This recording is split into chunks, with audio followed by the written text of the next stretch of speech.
இந்த நாள் உங்களுக்கு ஒரு இனிய நாளாக இருக்க வாழ்த்துகிறேன். இந்த நாளுடைய வார்த்தை சங்கீதம் 30வது அதிகாரம் 11வது வசனம். என் புலம்பலை ஆனந்த களிப்பாக மாற பண்ணினீர்.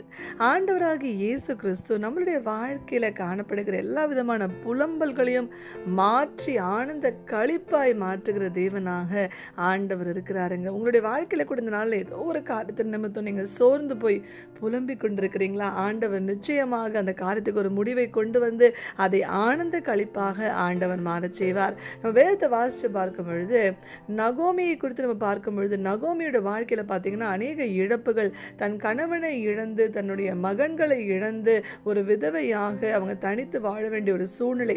தன்னுடைய மருமகளாகிய ரூத்தோடு கூட தன்னுடைய சொந்த ஊருக்கு அவங்க திரும்பி வந்தாங்களாம். அப்பொழுது அங்கிருந்து நபர்கள் எல்லாம் நகோமி எடுத்து பார்த்து பேசின பொழுது நகோமி சொன்னாங்களாம், என்னை நகோமின்னு கூப்பிடாதீங்க, என்னை மாறான்னு கூப்பிடுங்க, என்னோட வாழ்க்கையெல்லாம் கசப்பா இருக்கிறது என்று சொல்லி மிகுந்த அந்த அவங்க வாழ்க்கையில இருந்தான கசப்புகளை எல்லாம் சொல்லி அவங்க மிகுந்த வேதனையோடு கூட காணப்பட்டாங்களா. அப்படியாக அவங்க புலம்பிக் கொண்டிருந்தாங்களா அவங்க வாழ்க்கையை குறித்து. ஆனா நம் தேவனாகிய கர்த்தர் நகோமி ஆண்டவர் நினைத்தருளினார பாருங்க.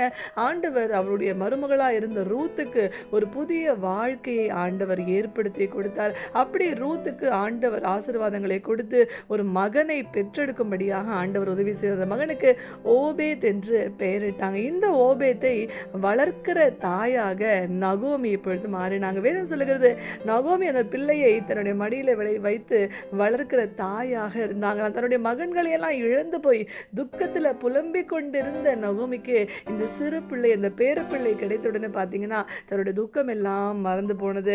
புலம்பல்கள் எல்லாம் ஆனந்த களிப்பாக மாறிற்று. அப்படியாக நகோமியுடைய வாழ்க்கையில காணப்பட்ட துக்கமும் புலம்பலும் காணாமல் போயிற்று. அது போலதான் இந்த நாளில் உங்களுடைய வாழ்க்கையில கூட எல்லாம் முடிஞ்சு போயிடுச்சு, இனிமேல் ஒன்றும் செய்ய முடியாது என்று சொல்லி புலம்பிக் கொண்டிருக்கிறீங்களா? ஆண்டவர் ஒரு புதிய துவக்கத்தை உங்களுக்கு கொடுப்பார். உங்களுடைய புலம்பல்களை எல்லாம் ஆனந்த களிப்பாக ஆண்டவர் மாற்றுவார். விசுவாசிங்க, அற்புதத்தை பெற்றுக்கொள்ளுங்க. God bless you.